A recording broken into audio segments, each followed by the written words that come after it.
Hello everyone.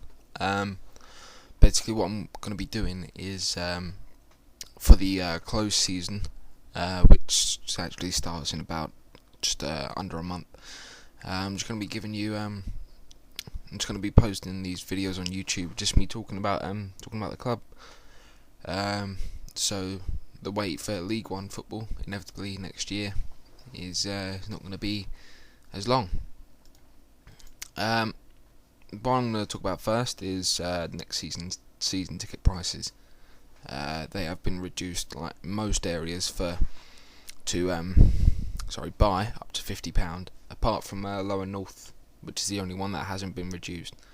But looking at it, they have, other than disabled areas, other than disabled for over 60s and under 21s, they actually have the highest amount saving between the price of the actual season ticket and the cost of 23 equivalent match tickets, which is £285 they're saving. The season tickets in Lower North for adults is £290.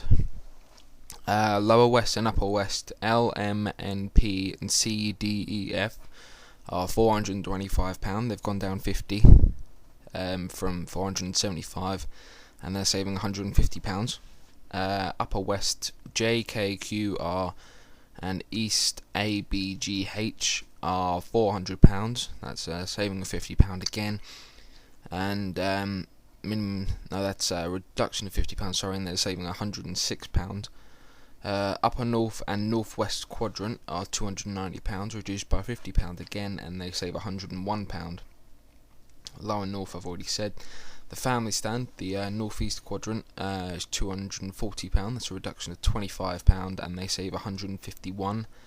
And disabled adults are £190. That's 25 less, and they save £201.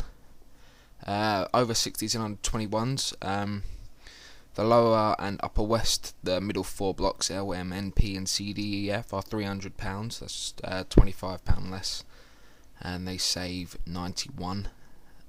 Upper West, J, K, Q, R and East, A, B, G, H, they save £116, reduced by 25 from 300 to 275.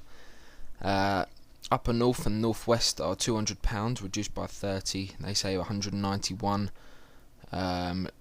Lower North, over 60s and under 21s, are £200. They haven't gone down at all, but they also save £191.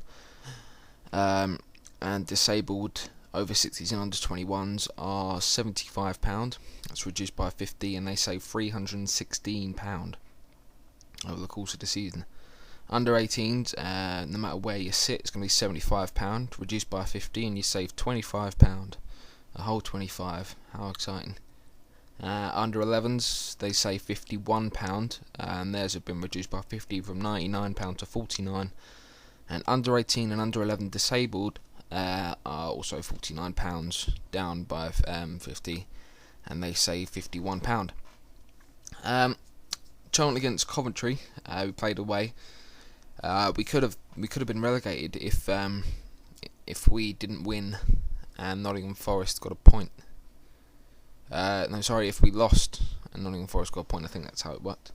But we got a point, as did Forest. But we're now 12 points away from safety, and we've only 12 to play for.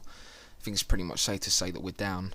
The starting 11 was the same as the previous home game against Birmingham. It was Elliott in goal, Butterfield, Yuga, Hudson and Darren Ward in defence. Lloyd, Sam, Thierry Racon, Zhengji, Jonjo Shelvey and Nicky Bailey made like the five-man midfield, with Shelvey playing behind Trezor Candle. The substitutes were Darren Randolph and Matt Holland. They weren't used. Ambrose came on for Shelvey in the 68th minute. Dixon came on for Lloyd Sam in the 76th minute, and Dion Burton came on for Trezor Candle in the 85th minute. The only booking of the game came in the 52nd minute. Lloyd Sam got booked for a tussle with Raul Fox, or Sam Fox, whatever his name is. Excuse me. Phil Parkinson said, the supporters have been superb and I can't praise the support enough. They clapped us off the pitch against Birmingham on Saturday, and they saw a good performance from an honest group of players. But they are also realistic like we are. and know we needed to win games. There have been many times this season we have had a lot of possession in games and not killed the game off. You need goal scorers at the top end of the pitch to win football matches. That's pretty obvious. He's just stating the obvious there. Nicky Bailey, speaking about his future at the club, has said, I've still got 2 years left on my contract and I haven't spoken to anyone, so we'll see what happens. It's not up to me. Everyone wants me to stay and I'll keep going out and putting in the same kind of performances every week. I'm part of this team that's at the bottom of the league, so if I have to be here next year and help them get the team back up, that's what I'll do. So some players showing some commitment. Also, Nicky Weaver in the programme against Birmingham was speaking about his future. He said his contract is up at the end of the season, but he didn't say anything about he'll be leaving. I think he did hint there's a slight possibility that he'll still be at the Valley next season. Plenty of players out of contract at the end of the season. We've got Zhengji, Todorov, Ambrose, Weaver, all players who have Premiership experience. Going to be leaving the club, and we're going to need to keep hold of Nicky Bailey, I think, next season, if we're going to come back up from League One, because he's been fantastic all season. He's been head and shoulders above the rest, and I think he's going to get Player of the Year. Some people in a discussion on Facebook were saying Rob Elliott is also going to be in contention, but I don't think he's quite played enough games. Although when he has played well. He's made some good saves and shown some good intentions, but I think Bailey's going to get it, and Shelvey is 100% going to be Young Player of the Year. I don't think there's any doubt in anyone's mind that that's going to happen. I don't think anyone's going to vote for anyone else other than John Joe Shelvey for Young Player of the Year. I think Terry Reckon's contract's up at the end of the season as well, so he'll leave, as will Zheng. Trezor Kandel and Darren Ward are obviously going to go back to their clubs, Leeds and Wolves, and Danny Butterfield. I think everyone's slating him, obviously for being a Crystal Palace player, but he's I don't know, against Birmingham he actually played pretty well. He took out Buatsa, which was he took Buatsa out several times actually. He was pretty good.